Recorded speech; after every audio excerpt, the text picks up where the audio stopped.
अस्सलामुअलैकुम, welcome to my YouTube channel. आज हम जल्दी से ए स्टार एल्गोरिथम की एग्जांपल सॉल्व करने की कोशिश करेंगे। तो जैसे कि आपको ये ग्राफ नज़र आ रहा है, पहले इस ग्राफ को देख लेते हैं कि इसमें क्या क्या टर्मिनोलॉजीज़ हैं, फिर उसके बाद क्विकली एग्जांपल से गो थ्रू करते हैं कि किस तरह से ए स्टार एल्गोरिथम की एग्जांपल को सॉल्व करना है। ए स्टार एल्गोरिथम यूज़ होता है to find shortest path from source to destination. इस केस में हमारा जो सोर्स है, सोर्स नोड, वो है रेड में शो हुआ है, दिस इज़ एस, और जो हमारा डेस्टिनेशन है, जहाँ तक हमने पहुँचना है, वो है जी। तो अकॉर्डिंग टू दिस एल्गोरिथम अगर शॉर्टेस्ट पाथ एग्जिस्ट करता होगा, अगर पाथ एग्जिस्ट करता होगा बिटवीन सोर्स एंड डेस्टिनेशन, तो ये एल्गोरिथम एफिशिएंट वे में बेस्ट या शॉर्टेस्ट पाथ ढूंढ के निकालेगा। अब इसमें और क्या टर्मिनोलॉजीज़ हैं? इसमें दो तरह के आपको कॉस्ट्स यहाँ पे लिखी हुई होंगी। एक होती हैं ह्यूरिस्टिक्स, जो कि नोड की एसोसिएटेड होती हैं, जो कि एल्गोरिथम नहीं किसी और एल्गोरिथम से हम कैलकुलेट करते हैं, और दूसरी होती है इसकी cost from getting from one node to another node, जैसे कि यहाँ पे मेंशन है। ये सारा कुछ यहाँ पे मेंशन है। अब हमने इस एल्गोरिथम को चलाना सीखना है कि कैसे ए स्टार एल्गोरिथम वर्क करता है। उसके लिए हम दो लिस्ट्स क्रिएट करेंगे, एक होगी क्लोज लिस्ट और एक होगी ओपन लिस्ट। तो याद रहे कि क्लोज लिस्ट में हमेशा वो नोड्स के नाम होंगे जो हम ऑलरेडी विज़िट कर चुके हैं, और ओपन लिस्ट में हर नोड जिस नोड पे हमने विज़िट किया है, उस नोड से जितने कनेक्शंस निकलते हैं उनके नाम होंगे इंक्लूडिंग देयर कॉस्ट्स। कॉस्ट कैसे कैलकुलेट करते हैं? जैसे हमने फॉर एग्ज़ाम्पल यहाँ से यहाँ जाना है, तो कॉस्ट क्या बनेगी? कॉस्ट होगी इनके दरमियान जो डिस्टेंस है उसकी cost plus heuristic to getting to that node, यानी जिस नोड की तरफ हम जा रहे हैं उसके ह्यूरिस्टिक्स। ए तक पहुँचने की फ्रॉम एस कॉस्ट बनेगी 8 + 4। ठीक है, इसी तरह से सिंपल वे में हम सारी कॉस्ट्स कैलकुलेट करेंगे। आगे मूव करते हैं। अब ये चीज़ भी याद रखनी है, एक कि स्टार्ट कैसे होता है और दूसरा ये कि टर्मिनेट कैसे होता है। Let's talk about starting.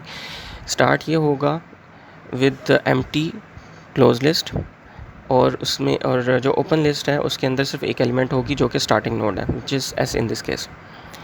और एंड कैसे होगा? एंड तब होगा नोड जब आपकी क्लोज लिस्ट में जो डेस्टिनेशन नोड है वो आ जाए, जो कि इस केस में जी है। यू विल सी शॉर्टली कि कैसे ये पॉसिबल है। Let's start. स्टार्ट में हमारे पास क्लोज लिस्ट में एम्प्टी है और ओपन लिस्ट में एस है। तो उससे नेक्स्ट स्टेप में हम एस को विज़िट करेंगे। जब हम एस को विज़िट करेंगे तो क्लोज लिस्ट में एस आ जाएगा, और ओपन लिस्ट जो कि यहाँ पे आपको नज़र आ रही है, ओपन लिस्ट किस तरह से बननी है वो देखते हैं। अब क्योंकि हमने एस को विज़िट किया है, अब देख लें कि एस से डायरेक्टली हम ए पे जा सकते हैं, बी पे जा सकते हैं और सी पे जा सकते हैं, क्योंकि ये डायरेक्टेड ग्राफ है। ये 3 नोड्स पर ही जा सकते हैं। अब इनकी जो कॉस्ट्स हैं इंडिविजुअली वो कैलकुलेट करेंगे और अपना ट्री साथ साथ बनाते रहेंगे। तो ट्री बनाने के लिए जो कनेक्शंस निकलते हैं वही हम, यानी जो ब्रांचेस निकलती हैं, हम सिर्फ वही रखेंगे। एस से ए, एस से बी और एस से सी ये ब्रांचेस निकलती हैं। पहले तो ये ट्री बन गया जैसे कि यहाँ पे मेंशन्ड है। सेम दूसरा ये कि हम नोड्स के डिस्टेंसेस या कॉस्ट्स कैलकुलेट करेंगे, जैसे मैंने आपको बताया था अभी। कैसे कैलकुलेट करेंगे? एस से ए अगर हमने जाना है तो इट विल बी 4 + ए की ह्यूरिस्टिक विच इज़ 8, 4 + 8 इज़ 12। इसी तरह से एस से बी तक अगर हमने जाना है तो ये होगी 10 + 6 विच इज़ 16, और एस से सी तक जाना है तो 5 + 11 विच इज़ अगेन 16। अब इनकी तरतीब कैसे रखनी है? अल्फ़ाबेटिकल ऑर्डर में ज़रूरी नहीं है, हमने तरतीब इस तरह से रखनी है कि क्योंकि ये जो ओपन लिस्ट है वो है एक प्रायोरिटी क्यू। तो प्रायोरिटी क्यू में अगर आपको याद है, तो प्रायोरिटी क्यू में हमेशा टॉप पे वो एलिमेंट होती है या वो नोड होती है जो जिसकी कॉस्ट या तो सबसे कम हो या सबसे ज़्यादा हो।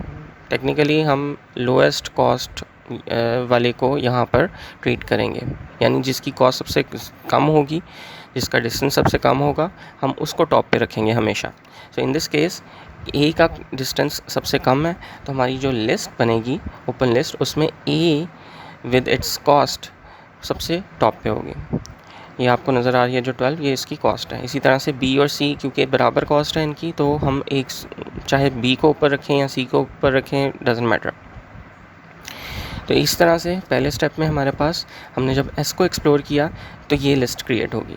अब इम्पॉर्टेंट चीज़ ये है कि हमने नेक्स्ट किस नोड पे जाना है, तो वो हमें अपनी ओपन लिस्ट से देखना पड़ेगा। ओपन लिस्ट में जो सबसे टॉप पे होगी अकॉर्डिंग टू डिस्टेंस, हम उसी को एक्सप्लोर करेंगे।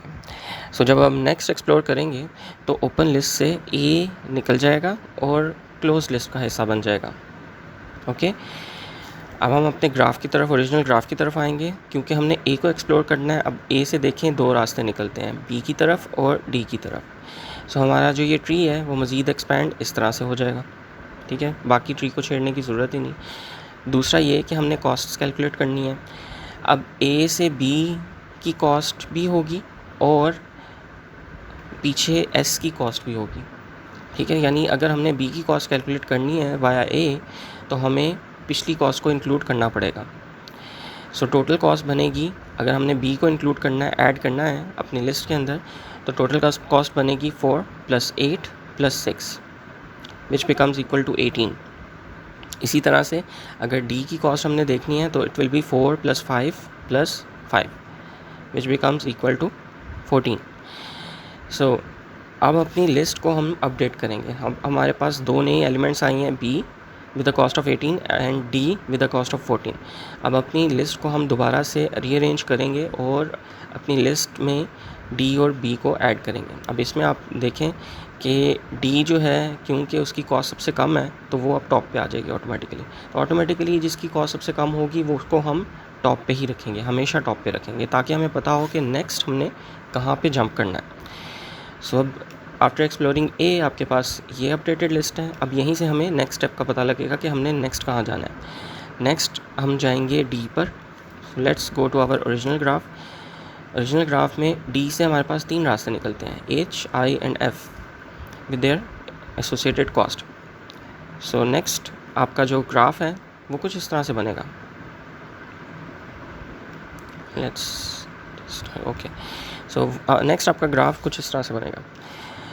बाकी सब कुछ सेम है, सिर्फ डी के साथ जो लिंक्स निकलते हैं, जो ब्रांचेस निकलती हैं, वो हमने इंक्लूड किए हैं और इसकी कॉस्ट भी हम इसी तरह से कैलकुलेट करेंगे। सो एज तक पहुंचने की कॉस्ट क्या होगी, 4 + 5 + 16 + 7।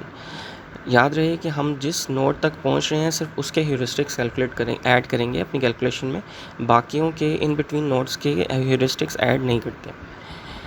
सो इसी तरह से हम एच, आई और एफ़ के जब कैलकुलेट करेंगे तो एफ़ की जो कॉस्ट है वो सबसे कम है, विच इज़ 13। इसी तरह से आई की कॉस्ट है 33 और एच की कॉस्ट है 32। सो इसी तरह से ये अपडेट होगी लिस्ट दोबारा से। I hope you get the idea कि किस तरह से इसको सॉल्व करना है। नेक्स्ट हम जाएंगे एफ़ पर। ठीक है, क्योंकि एफ़ की कॉस्ट सबसे कम है हमारी क्लोज लिस्ट में, क्योंकि हमने डी को एक्सप्लोर कर लिया है तो क्लोज लिस्ट में डी आ गया। अब नेक्स्ट हमारी क्लोज लिस्ट का हिस्सा बन जाएगा एफ़। अगर हम देखें ओरिजिनल ग्राफ को तो एफ़ से एक ही रास्ता निकलता है, which is our destination G. So उसको ऐड करेंगे, अपने ग्राफ का हिस्सा बनाएंगे। Now our graph is something like this और our tree is something like this, और इसमें जी की एडिशन हो जाएगी। अब जी की जो कॉस्ट बनती है वो है 4 + 5 + 1 + 13 + 0 विच इज़ 23। एक्चुअली यहाँ पर थोड़ा सा शफल करके लिखा गया है, लेकिन 23 ऑब्वियसली 32 से ऊपर आएगा। So you can do that on your own. अब हम जी तक तो पहुंच गए हैं, यानी हमारे डेस्टिनेशन तक तो पहुंच गए हैं, लेकिन हमारा एल्गोरिथम अभी स्टॉप नहीं होगा। हो सकता है कि कोई और पॉसिबल वे हो जी तक पहुंचने का जो इससे फास्टर हो, जो इससे शॉर्टर हो, तो हम इसको कंटिन्यू करेंगे तब तक। हमारी टर्मिनेटिंग कंडीशन, अगर आपको मैंने शुरू में मैंने जैसे बताया था, अगर आपको याद है, तो टर्मिनेटिंग कंडीशन वो है कि जब तक ये जो हमारी जो क्लोज लिस्ट है उसका हिस्सा हमारी डेस्टिनेशन नोड नहीं बन जाती, तब तक हम एल्गोरिथम को चलाते रहेंगे। सो अब नेक्स्ट लिस्ट में बी नोड है विद द कॉस्ट 16। सो ये वाली बी की बात हो रही है, इस बी की बात नहीं हो रही क्योंकि इसकी कॉस्ट है 18। So next we will hop on to this. अब ओरिजिनल ग्राफ में जाते हैं और बी से देखते हैं कौन से रास्ते निकलते हैं। सिर्फ एक डी निकलता है। So let's move on. हमारी जो ग्राफ है अब वो ऐड हो जाएगा इसके अंदर डी, लेकिन डी क्योंकि ऑलरेडी क्लोज लिस्ट का हिस्सा है तो हम इसको ओपन लिस्ट में दोबारा से शामिल नहीं करेंगे क्योंकि ऑलरेडी ये विज़िट हो चुकी है। So we will not visit that again. Next in the list is C with the cost 16। तो सी को जब हम विज़िट करेंगे तो सी से 3 रास्ते निकलते हैं, डी, एफ और E. So this is our updated graph. अब क्लोज लिस्ट का हिस्सा सी हो गया। अब ओपन लिस्ट में हम क्या चीज़ ऐड करेंगे, सिर्फ वही ऐड करेंगे जो नोड अभी तक विज़िट नहीं हुई। तो अब देखें तो डी भी ऑलरेडी क्लोज लिस्ट का हिस्सा है और एफ भी ऑलरेडी क्लोज लिस्ट का हिस्सा है, तो हमें उसको ओपन लिस्ट में ऐड करने की ज़रूरत नहीं है। सिर्फ हम ई को ऐड करेंगे क्योंकि ई अभी तक ओपन लिस्ट में नहीं है, क्लोज लिस्ट में नहीं है। तो ई तक पहुंचने के लिए हमारे पास कॉस्ट बनती है 11 + 20 + 3। सो ये टोटल बनती है 36। तो हमारे पास ओपन लिस्ट इस तरह से अपडेट हो गई। अब अगर आप देखें तो नेक्स्ट इन लाइन हमारी ओपन लिस्ट का हिस्सा है बी। बी हम ऑलरेडी विज़िट कर चुके हैं तो इसको हम निकाल सकते हैं अपनी ओपन लिस्ट में से। इससे नेक्स्ट जो शॉर्टेस्ट डिस्टेंस है that is G, which is our destination. तो जी को जब हम यहाँ से निकालेंगे और क्लोज लिस्ट का हिस्सा बनाएंगे तो हमारा एल्गोरिथम यहीं पे टर्मिनेट हो जाएगा। So this is our terminating condition और यहाँ पे हमारा एल्गोरिथम स्टॉप हो जाएगा। और जो फाइनल रूट बनता है going from S to G, जो हमने फाइंड करना था वो है S to A to D to F to G. So this is the shortest path which can be found using A* algorithm. I hope आपको ये समझ आ गई होगी। If you have any questions you can ask in the comments. Until next video, Allah Hafiz.